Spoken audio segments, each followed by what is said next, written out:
Preguntas y respuestas relacionadas al cristiano y la política. ¿Qué es la democracia y cuáles son sus ventajas y desventajas? La democracia es un sistema político en el cual el poder es ejercido por el pueblo, ya sea directamente o a través de representantes elegidos por votación. En una democracia, los ciudadanos tienen el derecho de participar en la toma de decisiones políticas y el gobierno se basa en el consentimiento del pueblo. Ventajas de la democracia. Participación ciudadana. Permite a los ciudadanos participar activamente en la política y en la elección de sus representantes, lo que promueve la inclusión y la representación de diversas voces. Protección de derechos. La democracia suele estar acompañada de una constitución que garantiza los derechos individuales y protege a las minorías de la opresión. Rendición de cuentas. Los funcionarios electos son responsables ante el pueblo y deben rendir cuentas por sus acciones y decisiones. Estabilidad política. La transferencia pacífica del poder y la competencia política suelen generar un ambiente más estable y predecible en comparación con regímenes autoritarios. Fomento del debate y la crítica. La democracia promueve la libre expresión y el debate abierto, lo que facilita la discusión de ideas y la búsqueda de soluciones a los problemas. Desventajas de la democracia. Toma de decisiones lenta. El proceso democrático puede ser más lento y complicado en comparación con sistemas autoritarios, lo que dificulta la adopción rápida de medidas en situaciones de crisis. Manipulación política. Los políticos pueden utilizar tácticas de manipulación o demagogia para obtener el apoyo popular, lo que puede llevar a decisiones basadas en emociones en lugar de en la racionalidad. Mayoría tiránica.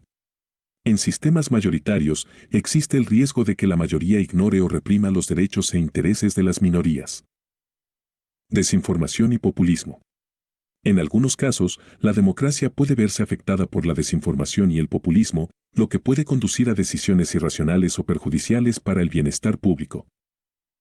Inestabilidad política. La competencia política intensa y la alternancia en el poder pueden generar inestabilidad y dificultar la implementación de políticas a largo plazo.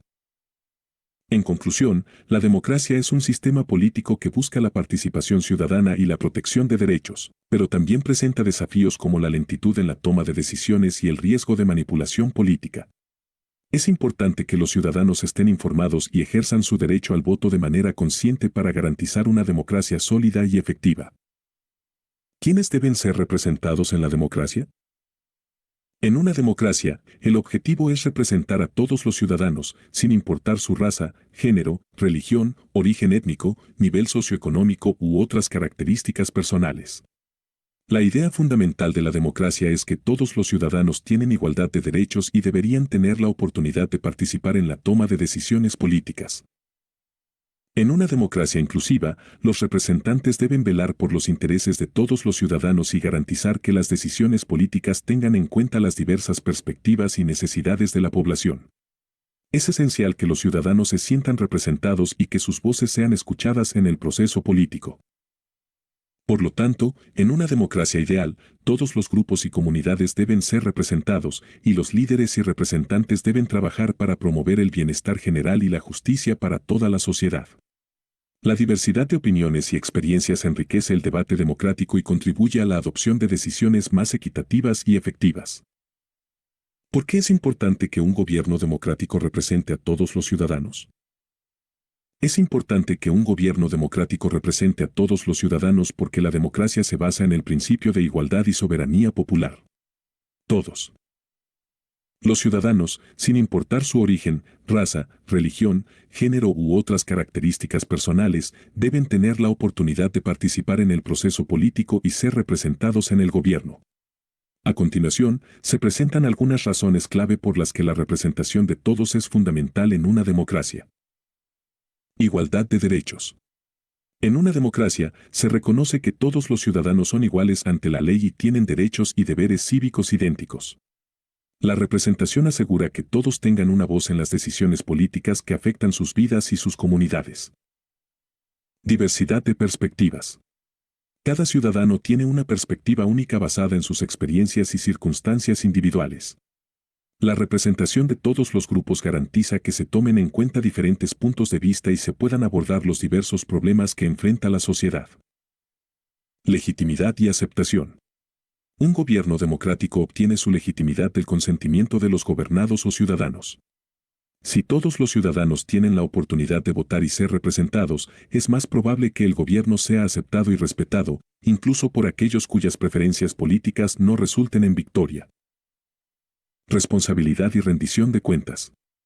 Cuando los líderes son elegidos para representar a todos, deben rendir cuentas a la población en su conjunto, no solo a un segmento de la sociedad. Esto promueve una mayor responsabilidad y transparencia en la toma de decisiones gubernamentales. Cohesión social. La representación de todos los grupos sociales ayuda a promover la cohesión social y a prevenir la polarización y conflictos. Cuando las personas se sienten representadas y escuchadas, es más probable que colaboren y trabajen juntas para el bien común. Participación ciudadana. La representación efectiva fomenta la participación ciudadana en la política. Cuando los ciudadanos ven que sus votos y voces cuentan, es más probable que se involucren activamente en la vida política y cívica de su país. Pluralismo político. La democracia se caracteriza por el pluralismo político, donde diferentes partidos y perspectivas compiten pacíficamente por el poder. La representación de todos los grupos políticos ayuda a garantizar que la diversidad de opiniones sea considerada en la toma de decisiones. En resumen, la representación de todos los ciudadanos en un gobierno democrático es esencial para garantizar la igualdad de derechos, la participación ciudadana, la diversidad de perspectivas y la legitimidad del gobierno. Una democracia verdaderamente inclusiva y representativa es un pilar fundamental para el bienestar y el desarrollo de una sociedad justa y equitativa. ¿Qué relación ha tenido el cristianismo con la democracia a lo largo de la historia? La relación entre el cristianismo y la democracia a lo largo de la historia ha sido compleja y variada, con diferentes interpretaciones y roles que el cristianismo ha desempeñado en el desarrollo de sistemas democráticos. Es importante tener en cuenta que el cristianismo es una religión con diversas corrientes teológicas y prácticas, y su influencia en la política y la sociedad ha variado según el contexto histórico y cultural. En general, se pueden identificar varios aspectos de la relación entre el cristianismo y la democracia a lo largo de la historia. Influencia en la idea de igualdad. El cristianismo ha defendido la idea de que todos los seres humanos son iguales ante Dios y poseen una dignidad intrínseca. Esta noción ha influido en la concepción moderna de igualdad y derechos humanos, que son fundamentales para la democracia. Participación y responsabilidad cívica. Algunos movimientos cristianos han promovido la idea de que los cristianos deben ser ciudadanos activos y responsables en la sociedad, lo que ha contribuido a fomentar la participación cívica y la importancia del voto en los sistemas democráticos. Contribución al desarrollo de la idea de Estado de Derecho. A lo largo de la historia, algunos pensadores cristianos han abogado por la idea de que los gobernantes y gobernados deben estar sujetos a un sistema de leyes justas y aplicables a todos, lo que ha influido en el desarrollo del concepto moderno de Estado de Derecho en las democracias. Conflicto y cooperación. A lo largo de la historia, ha habido momentos de conflicto y cooperación entre el cristianismo y los sistemas políticos. En algunas épocas, la Iglesia ha ejercido una fuerte influencia política y ha estado involucrada en la toma de decisiones gubernamentales, mientras que en otras ocasiones ha sido objeto de persecución por parte de regímenes autoritarios. Separación Iglesia-Estado. En muchos países democráticos modernos, se ha promovido la separación entre la Iglesia y el Estado para garantizar la libertad religiosa y evitar que una institución religiosa tenga un control directo sobre el poder político. También cabe destacar que una de las primeras expresiones significativas de esta idea se encuentra en la filosofía política del pensador y teólogo protestante holandés Desiderius Erasmus, 1466-1469-1536. Erasmus defendía la noción de una clara distinción entre las esferas religiosa y secular de la sociedad. También el protestante John Locke, que vivió de 1632 hasta 1704, un filósofo político inglés, abogó por la separación de poderes y la tolerancia religiosa en su obra Carta sobre la Tolerancia en 1689. Sostenía que el gobierno debería limitarse a asuntos civiles y no interferir en asuntos religiosos, y que cada individuo debería tener libertad para practicar su religión sin interferencia del Estado. También esta idea fue apoyada por Voltaire, filósofo francés y deísta. En los Estados Unidos, la idea de separación de Iglesia y Estado fue consagrada en la primera enmienda de la Constitución de 1791, que establece que el Congreso no promulgará ninguna ley con respecto al establecimiento de una religión ni prohibirá el libre ejercicio de la misma. Thomas Jefferson, evangélico bautista, quien fue autor de la Declaración de Independencia y el tercer presidente de los Estados Unidos, fue un defensor destacado de la separación de Iglesia y Estado y utilizó la famosa metáfora del muro de separación entre la Iglesia y el Estado en una carta a los bautistas de Danbury en 1802.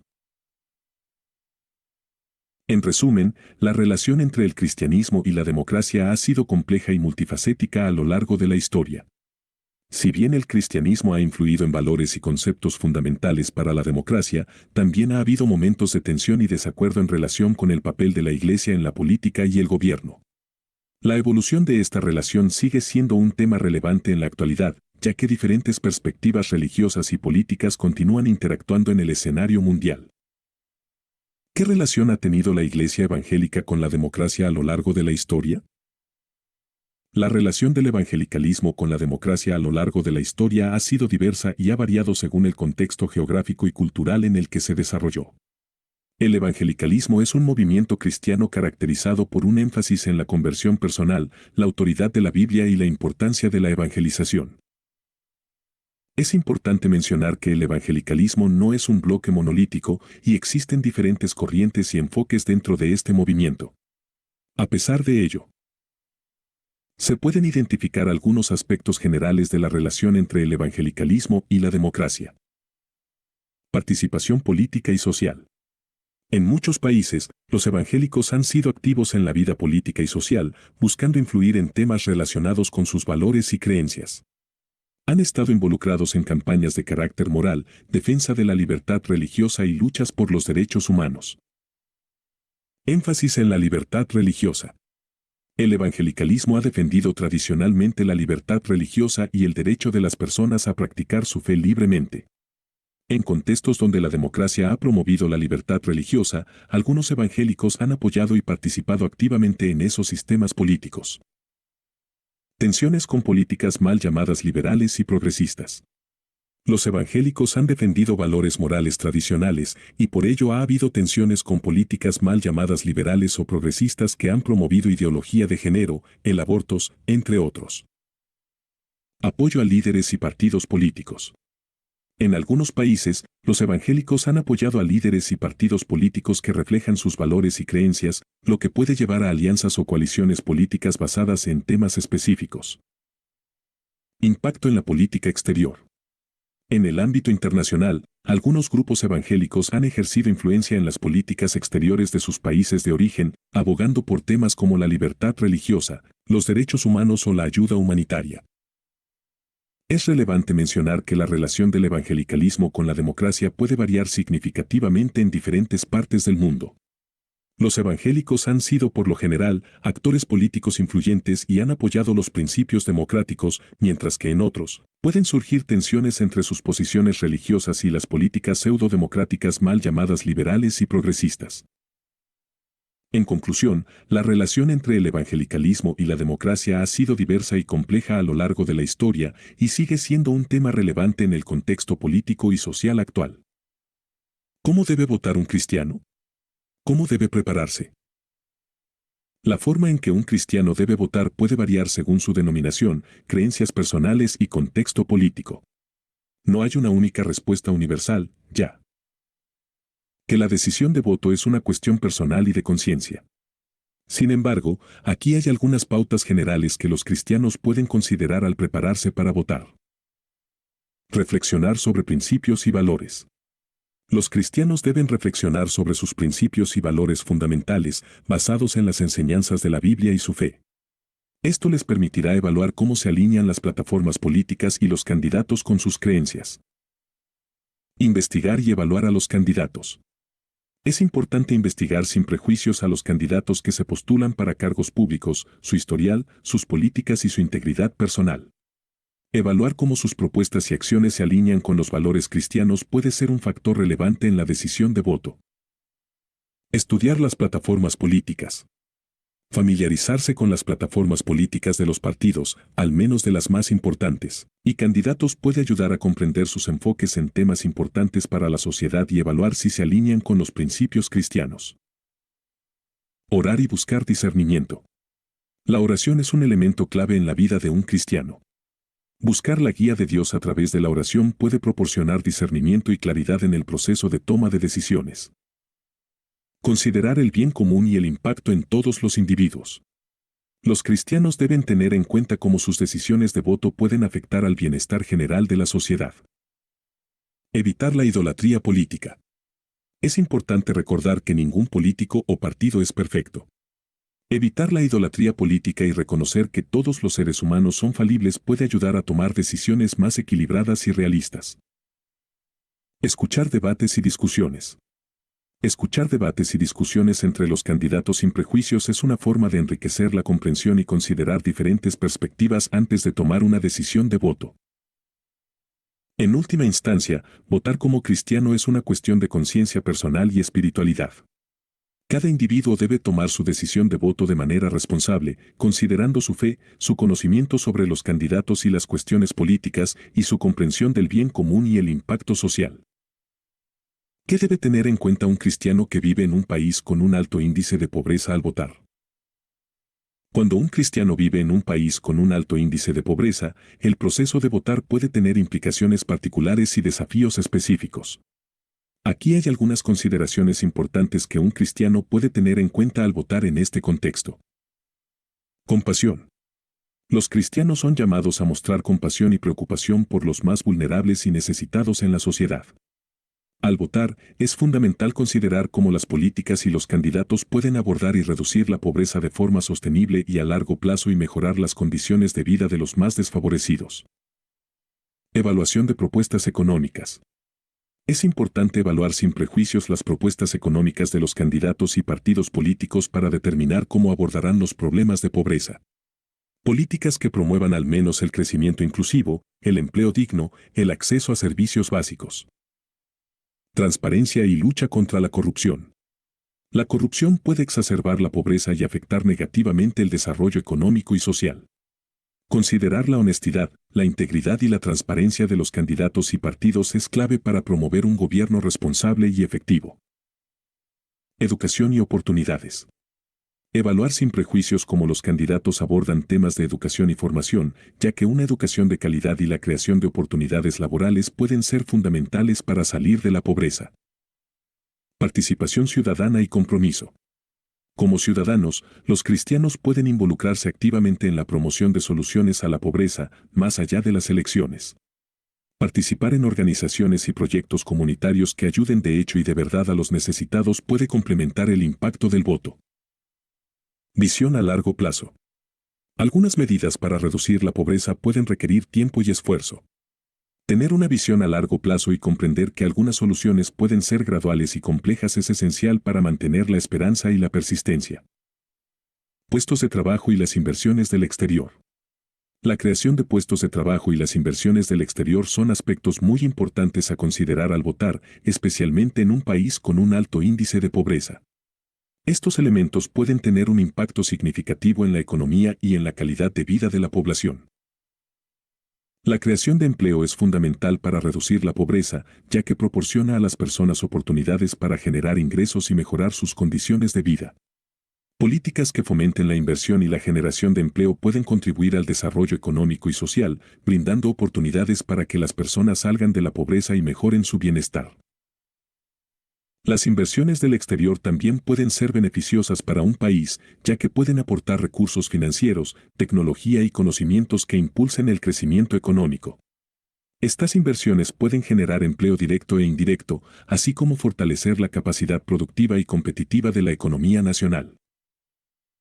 Sin embargo, al evaluar estas cuestiones, es importante considerar cómo las inversiones y las políticas económicas afectarán a la sociedad en su conjunto. Es fundamental que las políticas de crecimiento económico también sean inclusivas y lleguen a todas las capas de la población y no se concentren solo en unos pocos. ¿Cómo deben ser las propuestas de los candidatos? Las propuestas de los candidatos deben ser claras, realistas y orientadas a resolver los problemas y necesidades de la sociedad. Aquí hay algunas características que deben tener las propuestas de los candidatos para ser consideradas sólidas y efectivas. Factibilidad. Las propuestas deben ser viables y alcanzables en el contexto económico y social del país. Deben estar respaldadas por un plan claro y detallado sobre cómo se implementarán y financiarán. Enfoque en los problemas prioritarios.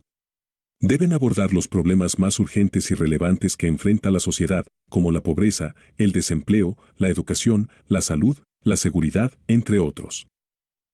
Fundamentadas en evidencia.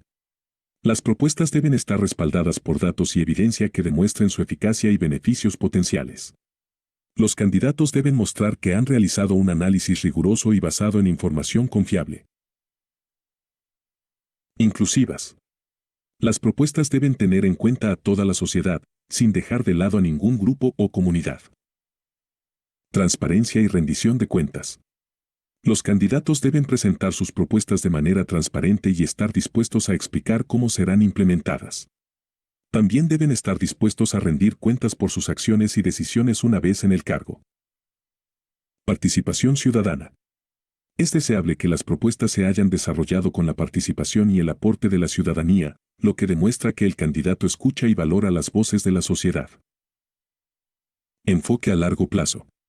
Las propuestas deben tener una visión a largo plazo y no limitarse a soluciones a corto plazo. Deben considerar las consecuencias a largo plazo y buscar un desarrollo sostenible. En resumen, las propuestas de los candidatos deben ser prácticas, centradas en resolver los problemas prioritarios, basadas en evidencia, inclusivas y transparentes. Al evaluar a los candidatos, los ciudadanos deben considerar cómo las propuestas se alinean con sus valores y necesidades y cómo pueden contribuir al bienestar general de la sociedad. ¿Cómo evitar las falacias y la manipulación de los candidatos políticos? Evitar las falacias y la manipulación de los candidatos políticos requiere de una actitud crítica y un enfoque informado por parte de los votantes. Aquí hay algunas estrategias para ayudar a identificar y evitar la manipulación y las falacias en la política. Educación y conocimiento. Estar bien informado sobre los problemas políticos y sociales es esencial para poder discernir la verdad de la manipulación. Busca información en fuentes confiables y objetivas y mantente actualizado sobre los temas relevantes. Verificación de hechos. Antes de aceptar afirmaciones de los candidatos, verifica los hechos y las cifras que utilizan. Existen sitios web y organizaciones especializadas que se dedican a verificar la veracidad de las declaraciones políticas. Diversificación de fuentes. Evita depender únicamente de una fuente de información o ideología. Consulta diferentes medios de comunicación y perspectivas para obtener una visión más completa de los temas.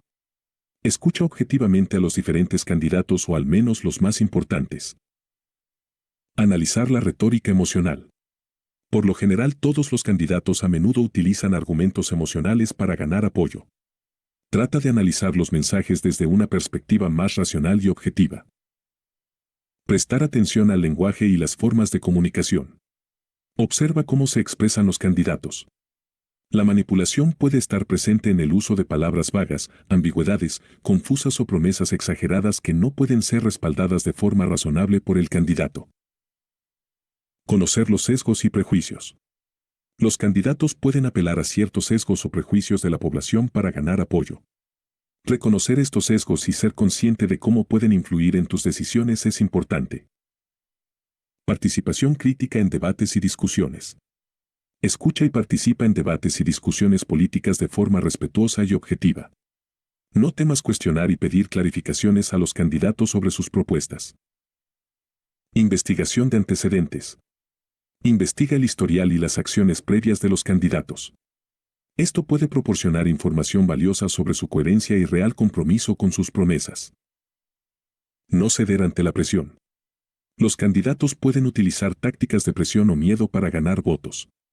Mantén tu independencia y no te dejes influenciar por estrategias de manipulación. Considerar el conjunto de la plataforma política. Evalúa las propuestas y políticas de los candidatos en su conjunto, no solo en función de una o dos promesas aisladas. En oración y con una mente crítica y bien informada, puedes reducir significativamente la posibilidad de ser manipulado por falacias o tácticas políticas engañosas y tomar decisiones de voto más fundamentadas y responsables.